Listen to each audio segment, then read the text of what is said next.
Not while I'm in town.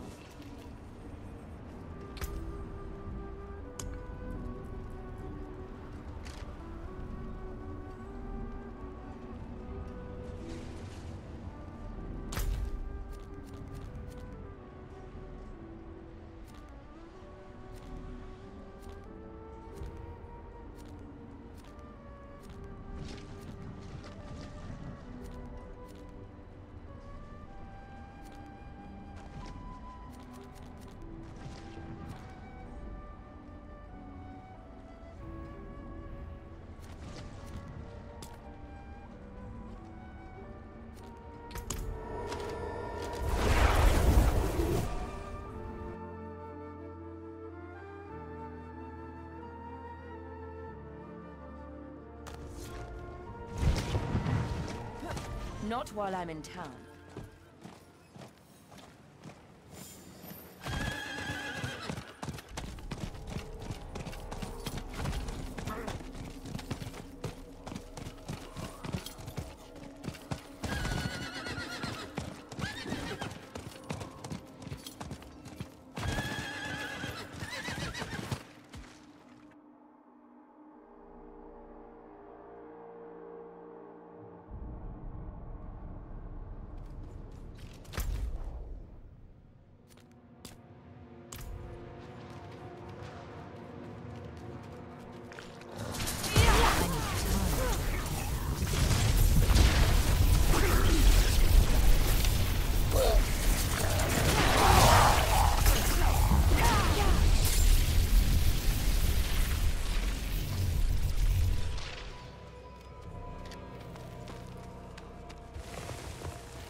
2023 and Alexander Raspravkin. In 2010, completely drunk, he killed his own grandfather. He was sentenced, and how employers gonna fare with that?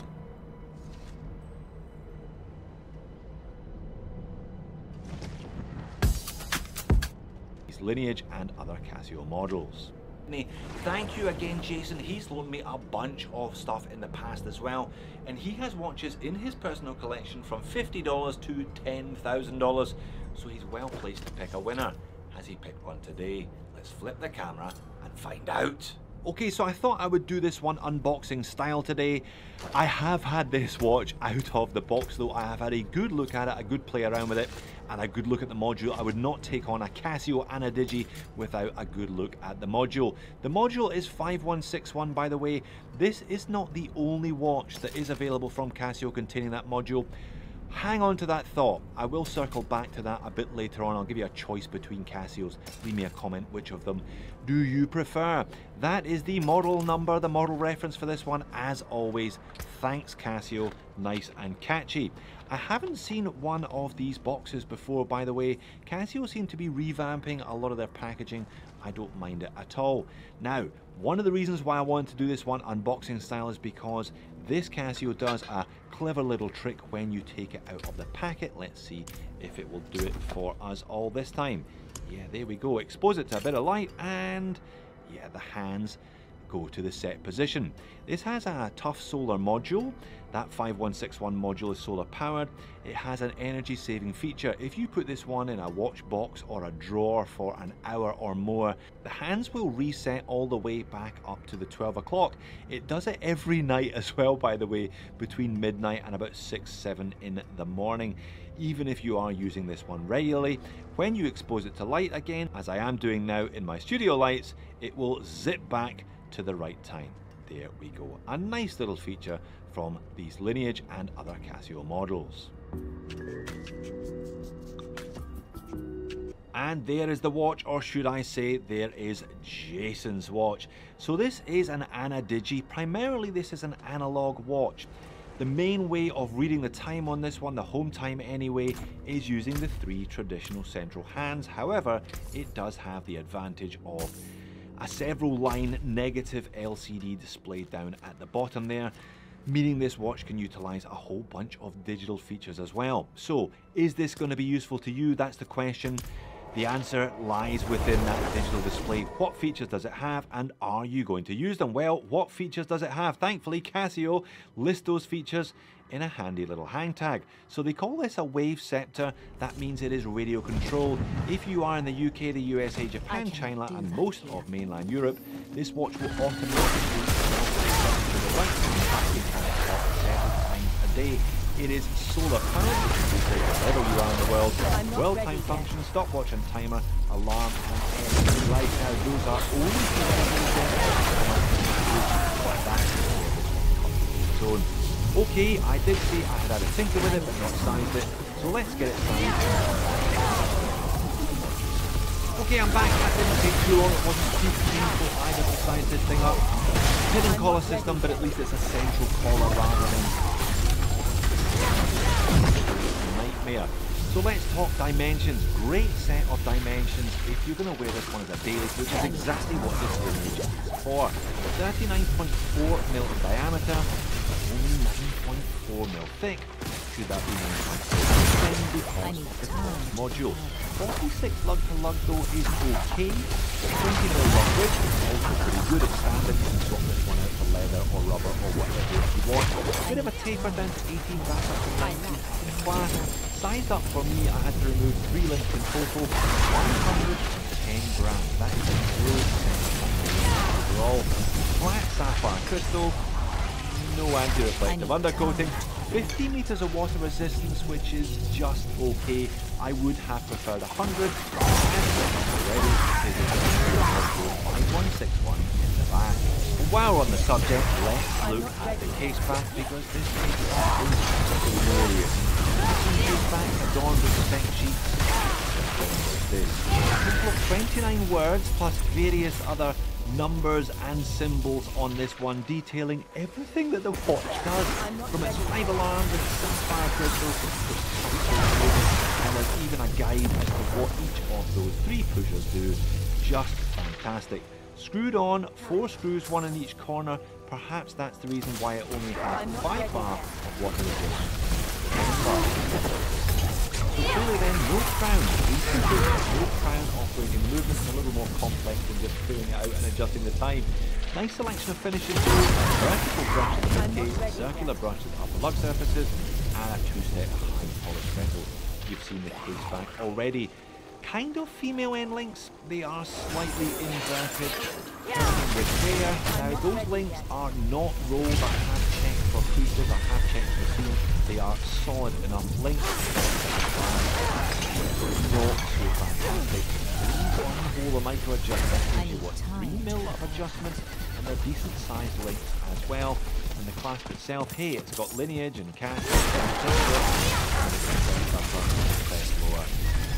Definitely, I don't need to get too much further in this video, do I, to realise that the bracelet and clasp are the weak point of this particular Casio lineage. So we now know exactly what this watch does. On the case back, how you can do all of that using only 3 buttons. Well, this is the home time. If you're in home time, bottom right side will do a couple of different features on the LED screen. At the moment, we have a ticking second hand in digital form replicating the ticking central second hand. One more and duplicate the time. Now this is useful. Leave it in this one after dark. The watch does feature some lume. Casio use Neo Bright on all of their models. If I speed it up though, the lume doesn't last all that long. You've probably got a couple of hours overnight, so you are going to be relying on the light. One push of that top right pusher operates a single orange LED at the bottom of the dial. Of illuminating most of the dial. If you have the LCD display set to time on the hand, it increases the chances of getting a decent read after dark when you press the button. Now multiband 6, as discussed, this one will receive the time automatically. It will update itself automatically in the atomic clock if you live in the zone. You can do that manually. Press the button bottom right for a couple of seconds. It goes into the receive mode, RC receive mode. Here in Australia, I'm not going to do much, so will not have anything. We are stuck with the plus or minus 4%. I'm not ready yet. Alright, mode then. One, back to our indicator mid. Keep that mid or high. This one works best so it hasn't seen much light. And yes, once it gets into low or danger, it will start to reduce the functionality of the watch, so try and keep it topped up. If you can, it will hibernate if it gets really low though. Next push and you're into world time mode, so the time in London at the moment is 5:11. You can cycle through the various cities that are available. Next push of the pusher and you're into alarm mode. 5 alarms are available, all can be adjusted independently, and as you saw there, you can set a signal on or off to beep on an hourly chime. Next up, stopwatch. Bottom right again, start, stop. Now if you press the top right, it will show you the tenth, so that's 2.4 seconds. Hold it down again to reset. One more push and you're into a countdown timer. One more push from that and you're back into the home time. So you have got some of the features, quite a lot of the features of a digital module, still in a primarily analog case format.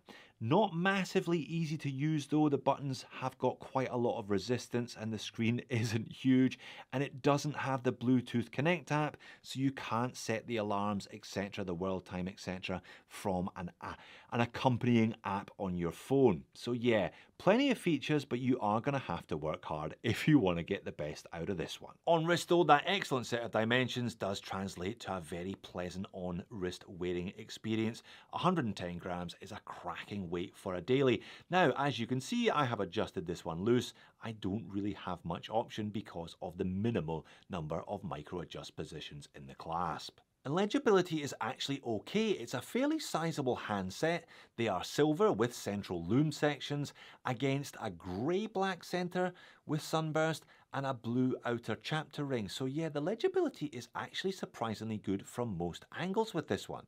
Alright, I've just switched over to the macro lens. Let's have a brief look at the dial and hands up close under the macro lens before I start complaining about this particular lineage. Interesting arrangement here. The indices are attached to an outer chapter ring. They're then kind of cantilevered. They float over the main dial section. Main dial section has got a sector pattern printed on it. Now Casio are better than Seiko at this. That is a photovoltaic cell underneath there, but you would be hard pushed to tell at all.